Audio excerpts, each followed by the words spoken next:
Okay, folks, this is Professor Heikenfeld. This is the first lecture that I'm recording in the new format using an app called Explain Everything.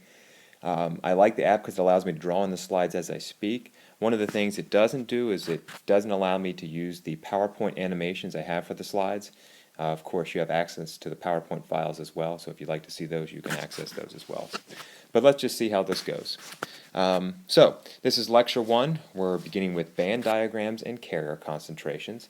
And I always have a photo of the day to start. And the photo of the day here has, on the left side here, we have a beach, and on the right side we have a wafer with a bunch of microprocessors on it. So what's this have to do with what we're going to learn this semester? Well, it's really everything if you think about it, because what we're going to start with today is the really basics, starting with something like silicon, and beach sand is silicon dioxide, so it's silicon plus oxygen. But start with something really basic and really abundant, and end up towards the end of this semester with something as sophisticated as each of the microprocessors that has been fabricated on this chip. And so we're going to take it from the basics of materials all the way through understanding how you can make a computer chip. Okay? Now, let me be clear right off the bat here. I will test, I will retest, and I will test again this semester basic concepts to make sure you are solid on things such as recombination, what causes drift, what causes diffusion, band diagrams, etc. And so these topics I'll be going over in the first couple weeks, you will see appear not on the first test, not on the second test, they will appear on all the tests. And the whole point is we're building up our understanding in these first few weeks, the fundamentals we need to understand PN junctions or basically diodes. And the key for this course is that if you understand diodes, then you will be able to understand all the other devices, BJTs, FETs, solar cells, lasers, etc. They're all based on diodes. So the first few weeks of this semester are absolutely critically important. If you have any trouble understanding any of these, ask now. At the beginning, there's no excuse. It drives me nuts when later in the semester students come to me and say, could you explain drift and diffusion? I can't tell the difference between them. I'm like, well, didn't I say in the first few weeks that you have to understand that, and if you don't understand it, come talk to me later, right? And so ask now if you don't understand. And if you don't ask now, it'll really hurt your ability to do well in this course. So again, pay attention now like your life depended on it. My goal in this course is to create unafraid students. So you might be saying, well, what does that mean in terms of my learning, my job, and my profession? Well, when an unafraid student, let's say it's 10 years from now, and you're at a conference table at your job, and you haven't done semiconductor devices in forever. You don't remember anything about that, right? But your boss says we're going into a new project that's going to require us to do some semiconductor device stuff, and I need someone to lead this project. You will be unafraid at that point to raise your hand, volunteer to take that lead, because you will have had built enough confidence in this course that you, by the end, you'll say, I know semiconductor devices inside and out.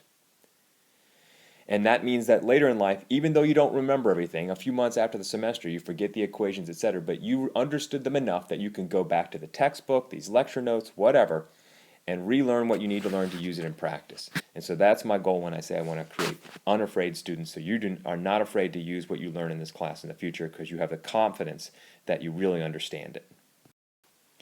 Now, let's start off here with some different types of material classes. And the first thing I'd like to highlight are different types of material classes in terms of inorganic materials, like diamond, and organic stuff like plastics. Now, organic materials like plastics, you have a bunch of carbon-hydrogen bonds. So you've got carbon bonded to hydrogen, and back to carbon, back to hydrogen. They're weak bonds. Plastics break down easily, etc. They're not very strong. And so those materials, we'll talk about them towards the end of the semester for semiconductors, but they're not as high as performance as inorganic materials. For example, this is diamond, which is made of purely carbon. And of course, silicon, that we'll talk about in a crystal, is also an inorganic material. Okay, and so all the materials that we focus on in this course primarily are inorganic materials. Now, so let's say we've got some sort of material, any sort of material. The question is, how do we get electrical conduction in a material? Well, we know that to make a material electrically conductive, we need some way to get charged carriers like electrons free from the atoms. So if we apply an E field, they'll start to drift in the E field. So the question is, okay, how are we going to do this? Because the problem is, obviously, the charges for an atom are happy to stay with an atom, right? I mean, it's not like all of a sudden I and my iPad here that I'm holding right now disintegrate, right? All the atoms stay together, the electrons stay with them. And so the question is, how do we get these electrons free? And how that happens is through bonding with other atoms. And so here's a couple classes of materials and what happens essentially that creates their conductivity. And so consider metals like aluminum, copper, gold.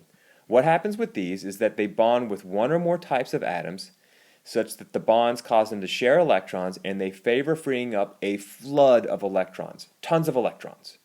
And that comes from the bonding, okay? Then you have semiconductors, silicon, gallium arsenide, gallium nitride. These bond one or more types of atoms together. They share electrons, but the key thing for them is they need a little bit of energy. Give them a little bit of heat the semiconductor up, then you'll start to free up some electrons. And so they're just about set to create these electrons, but you have to give it a little bit of energy to do so. So it's semiconducting. Then you have insulators, silicon nitride, aluminum oxide. These bond one or more types of atoms such that the bonds share electrons again, but it takes a lot of energy to free up the electrons. And so there are no electrons effectively, and these are highly electrically insulating. Now, let's talk about the effect of crystallinity on things like metals, semiconductors, and insulators. And so crystallinity can range from crystalline to polycrystalline to amorphous. Crystalline materials have the most order to how the atoms are bonded together, highly periodic in terms of their bonding. It has the highest performance, and it's also the highest cost. There's always a cost to make something perfect, right? And these are the types of things in terms of crystalline silicon wafers that are used to make microprocessors. The next class is polycrystalline, where within domains the material is crystalline, but if you go over to a next area, next domain, it's crystalline in a different direction. You get medium performance. It's not as high performance because you have, in between the crystalline phases, you get defects, which can reduce the conductivity. And these are medium cost because it's easier to make something that's not as perfect. And so you could see these in applications like solar cells, where you have large areas, you got to put them on rooftops. It has to be okay in performance, but you really can't afford to use perfect wafers, right? Then the third class is amorphous. These are the lowest performance and lowest cost. And so some of these things can be formed at very low temperature, so you don't have enough temperature to make it crystalline, but then you can start doing things like putting semiconductors on plastic, okay? Which has some advantages, but again, you're sacrificing performance. So back to these material systems. So what about metals? Do we care about crystallinity? Well, we really don't care about crystallinity for metals because they free up so many electrons. There's so many of them that whether or not it's crystalline, polycrystalline, or amorphous doesn't really matter. What about semiconductors, like silicon? Well, for these, they're very sensitive to crystallinity.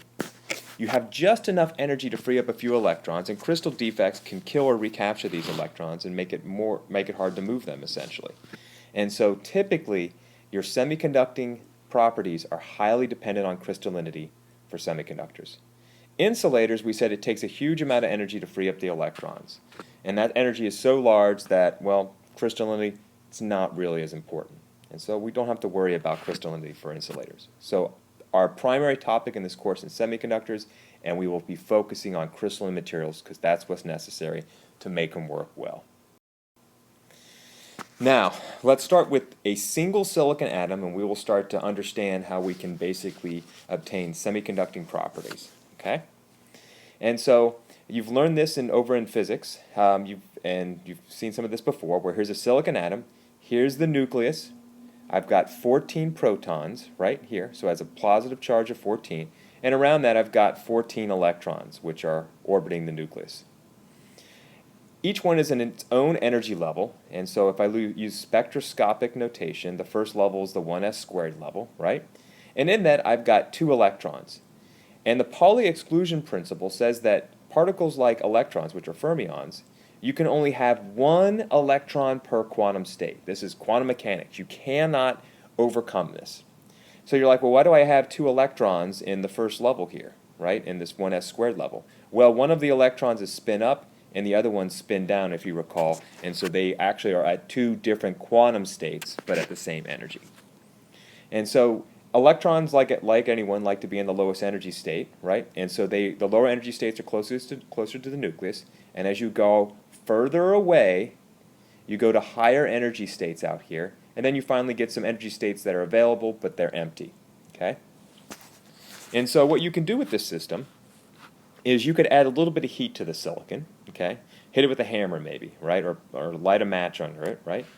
And then you can see these electrons start to transition to higher energy states, okay? If it cools back down, you can see the electron go back into a lower energy state. So let's next here. So the next thing we have to understand is that silicon in a semiconductor is not just a single atom, like you see right here, but a collection of many atoms that bonds in a lattice, diamond lattice style you can see here. So it bonds with 4 other silicon atoms. And that should make sense because silicon's in column 4, right? And if you remember anything from chemistry, the number 1 rule of chemistry is that every chemical bond wants to try to get a complete outer shell, right? They all want to be like the noble gases with 8 valence electrons. Well, what silicon does basically is it says, well, if I find 4 neighbors, 1, 2, 3, 4, and I share electrons with all 4 of them, then the benefit I get is that we all think we have 8, essentially, okay? And so that's why they bond in this tetrahedral or diamond type bonding. So they like to share electrons, right? So we know that now. So 4 silicon atoms bond together at any point in here. But the question is we haven't answered, how are we going to free up our electrons?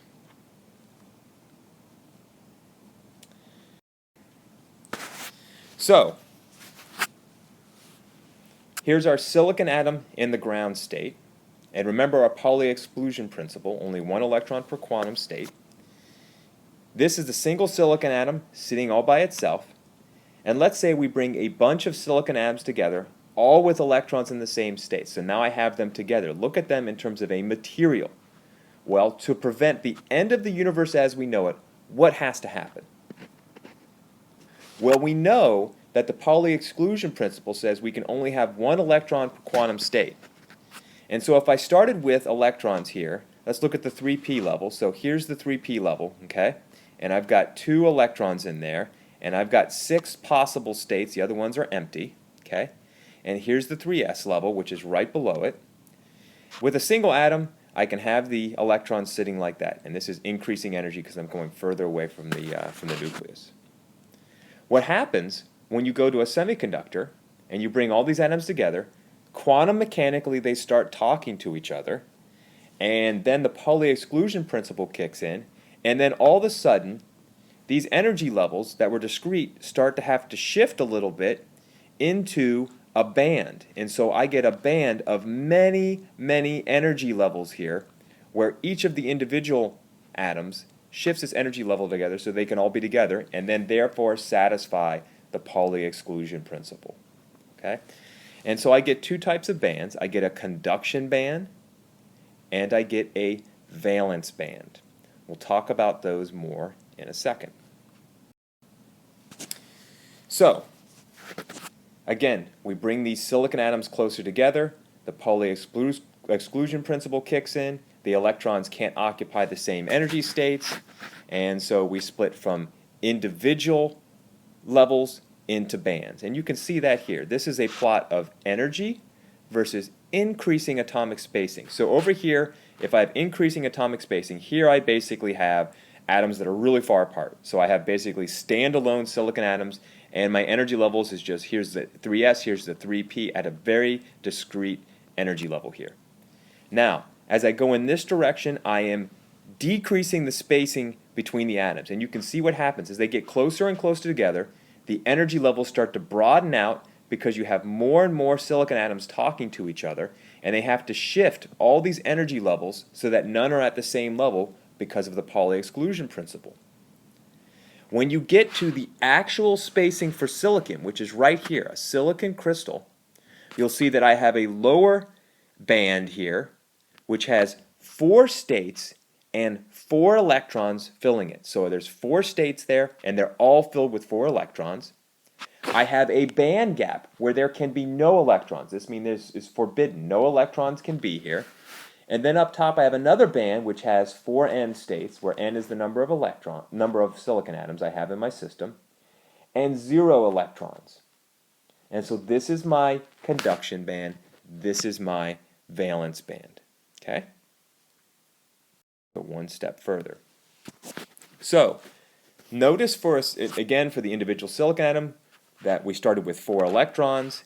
You have n atoms, and you had the discrete states. 2 were in the 3p, 2 were in the 3s.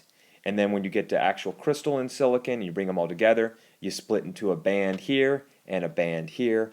This one's empty, this one's filled. So let's ask a couple of questions here. The first question, at 0K, in which band are all the electrons? Well, you can look at this diagram and see all the electrons would be down here, which is the valence band. Next question, why do we call the valence band the valence band? Why do we use that term, the valence band? Well, think of an atom, okay?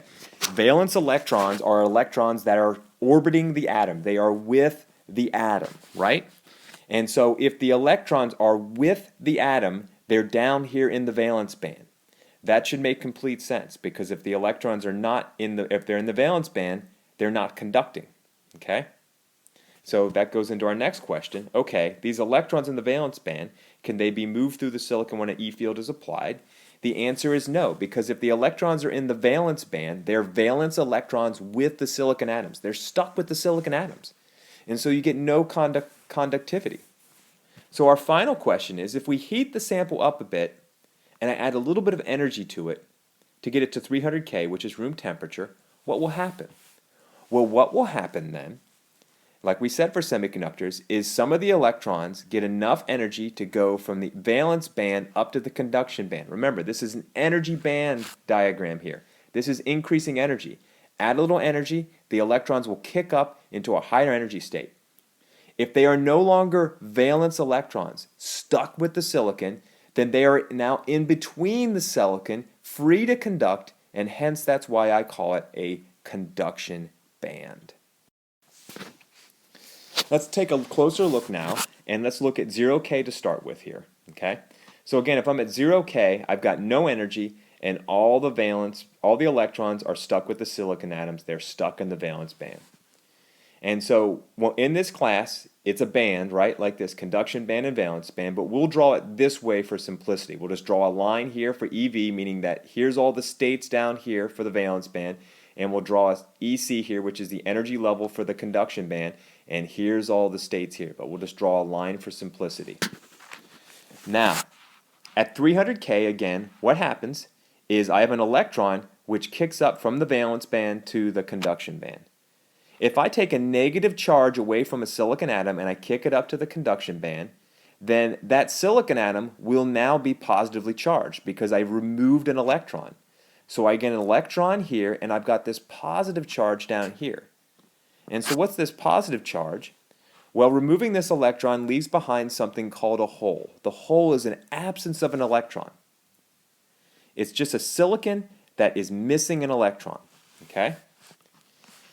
Now, we'll come back to holes in a second as well. At 300 K, obviously this thermal generation of electrons and holes does not go on forever. It's like, otherwise you put a piece of semiconductor on a table at room temperature and it would generate an infinite number of electrons and holes. But we know that eventually that goes away. And so what happens is the electrons created, it kind of moves around, and then eventually it finds its way back to a silicon atom with a hole, and they recombine and they annihilate each other. And so the electrons created, it can move around a little bit, there's a hole somewhere, it finally refines another hole, and it recombines.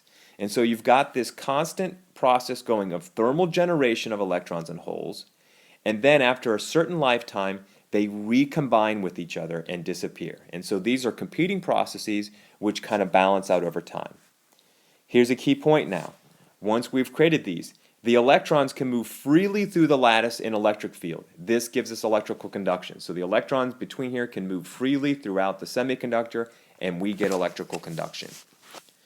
The holes also can move. That's very important.